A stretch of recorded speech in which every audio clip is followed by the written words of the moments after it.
আমার হাজব্যান্ডকে যে মেয়ে পেয়েছে বলতেই হয় সে একজন ভাগ্যবতী নারী।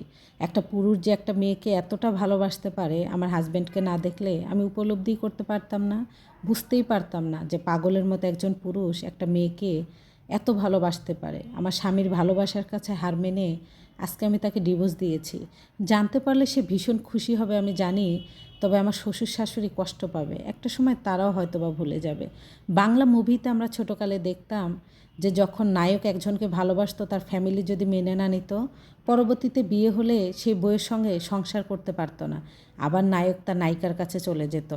সেমটা হয়েছে আমার জীবনে, জানেন? হয়তোবা সিনেমার গল্পর থেকেও আমার জীবনের গল্প আরও বেশি হবে। আমার জীবনটা একটা পুরো সিনেমা হয়ে গিয়েছে। আমরা দুইজন দুইজনকে আগে থেকে চিনতাম। আমাদের বিয়ে হয়েছে 2 বছর হয়েছে। 2 বছরের ভিতরে ভুল করেও আমার হাজব্যান্ড আমার হাতটা একদিনও জড়িয়ে ধরেনি। এক খাটে শোয়া সেটা তো অনেক ভাগ্যের ব্যাপার, তাই না?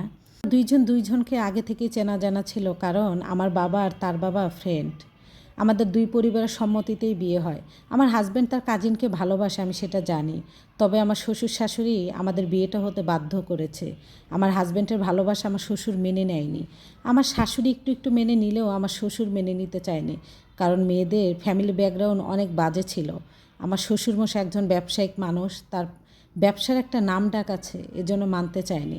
আমার শ্বশুর শাশুড়ি বলেছিল মা বিয়ের পর একটা সময় ঠিক হয়ে যায়। আর আমি যেহেতু তাকে চিনি জানি, সে একটা ভদ্র মানুষ, আমারও সম্বন্ধে সে আমাকে চেনে জানে। তবে তার ভালোবাসার পরিমাণটা যে এত গভীর ছিল এটা কেউ আমরা বুঝতে পারিনি। আমিও ভেবেছিলাম যে বিয়ের পর ঠিক হয়ে যাবে, মানুষের তো ভালোবাসা থাকেই, তাই না? আর আমার এখানে রাজি না হওয়ারও কিছু ছিল না। আমার বাবা মার আমি একমাত্র সন্তান। আমার বাবার একটা ফ্যামিলিতে ভালো সম্মান আছে। আমি যদি এখানে কারোর সাথে রিলেশন করি বা পালিয়ে বিয়ে করি, আমার বাবার নাক কান কাটা যাবে। এজন্য আমি তাদের কথায় রাজি হয়ে যাই। আমার বিয়ের দিন রাত্রে আমাকে সাপ বলে দেয় আমার হাজব্যান্ড, শোনো অ্যানি, তোমার সঙ্গে আমার বিয়ে হয়েছে, আমি জানি তুমি একটা ভালো মেয়ে, কিন্তু আমি তোমাকে কখনোই স্বামীর অধিকার দিতে পারবো না। তুমি সবই পাবা, জানি তোমার আব্বু আম্মু আমাকে অনেক ভালোবাসে, আমার আব্বু আম্মু কিন্তু তোমাকে কম ভালোবাসে না, এটা সত্যি কথা। আমার শ্বশুর শাশুড়ি আমাকে বিয়ের আগে থেকে অনেক ভালোবাসতো। তারা কখনো কল্পনাই করেনি যে আমি এই বাড়ির বউ হয়ে আসব, কিন্তু ভাগ্যের কি পরিহাস না? যেভাবে চলতে চাও সেভাবেই চলতে পারবা, শুধু স্বামীর ভালোবাসা পাবা না। এই কথাগুলো শুনে তখন একটু একটু খারাপ লাগলেও ভেবেছি ঠিক হয়ে যাবে একটা সময়। বিয়ের রাত্র থেকে শুরু করে দিন মাস বছর চলে যায়, স্বামীর সাথে আর ভালো সম্পর্ক হয়ে ওঠে না। কত ওয়েস্টার্ন ড্রেস পরে তার সামনে গিয়েছি, তবে এইটা বুঝতে পেরেছি জানেন, সুন্দর চেহারা হলেই, ভালো ফিগারের অধিকারী হলেই পুরুষের ভালোবাসা পাওয়া যায় না। মাঝে মাঝে আম্মুর কাছে ফোন করে বলতাম, আমি যার জন্য এখানে আছি সে আমাকে ভালোবাসে না, আর কতদিন অপেক্ষা করে মানুষ? সে পরিবর্তন হবে না, আমাকে সে ভালোবাসে না। এগুলো আমার শাশুড়িকে যখন বলতো, আমার শাশুড়ি বলতো ডাইনিং টেবিলে বসলে খেতে, কিরে তুই অ্যানির সঙ্গে কথা বলিস না? আমার শাশুড়িকে তো আমি খুলে আর বলতে পারতাম না, মুরব্বী মানুষ, লজ্জা লাগতো আমার। তখন আমার শাশুড়ি বলল, কিরে অ্যানি, আমি তোর সঙ্গে কথা বলি না? এই যে কথা বললাম, অতটুকুই ছিল। আমাদের বেডরুমের চিত্রটা পুরোপুরি আলাদা ছিল। আমি তাকে জোর করে হাট করলে সে বিরক্ত মনে করতো। তোকে তো আমি আগেই বলেছি কখনোই আমার ভালোবাসা তুই পাবি না। তখন নিজেই সরে আসতাম। তাকে আমি জোর করে তার কাছে যেতে চাইতাম, কিন্তু সে আমাকে সবসময় দূরে সরিয়েছে। কত ওয়েস্টার্ন ড্রেস, কত সাজুগুজু করে তার সামনে গিয়েছি, সে আমার দিকে ভালোভাবে তাকায়নি। সব কিছু থাকলেও কেন জানি ভিতরে একটা হাহাকার ছিল, একটা জ্বালাপোড়া করতেছিল।